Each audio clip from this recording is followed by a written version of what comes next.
La responsabilidad política de las diputaciones forales, de las 3 diputaciones y del Gobierno vasco en materia presupuestaria es clara.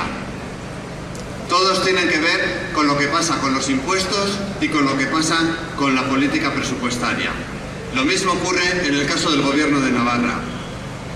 Nuestros responsables políticos son quienes están tomando medidas concretas que llevan a unos presupuestos de recorte del gasto social, de recorte de los derechos laborales, que tienen como consecuencia un aumento del desempleo, un aumento de la pobreza y un aumento de la situación de necesidad social.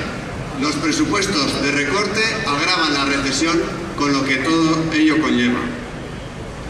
Cada vez Europa se parece más a América Latina, pero no a la América Latina actual, sino a la América Latina de la década de los 90. Por eso ELA exige un cambio radical de las políticas públicas. Nos oponemos a los recortes sociales y proponemos una política fiscal diferente. Tenemos propuestas, las estamos poniendo encima de la mesa todos los días y es responsabilidad del Gobierno vasco y de las diputaciones forales llevarlas a cabo. Ellos no hacen lo que queremos, pero porque han optado por una política diferente, al servicio de los intereses económicos y al servicio de los intereses del capital.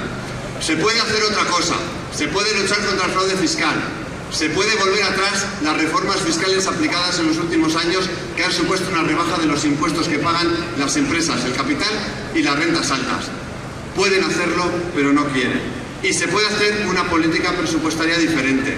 Se puede aumentar el gasto en sanidad, se puede aumentar el gasto en educación, se puede aumentar el gasto en política de vivienda, se puede aumentar el gasto en prestaciones sociales y se puede reducir el gasto en trenes de alta velocidad. Se puede hacer, pero no quiere.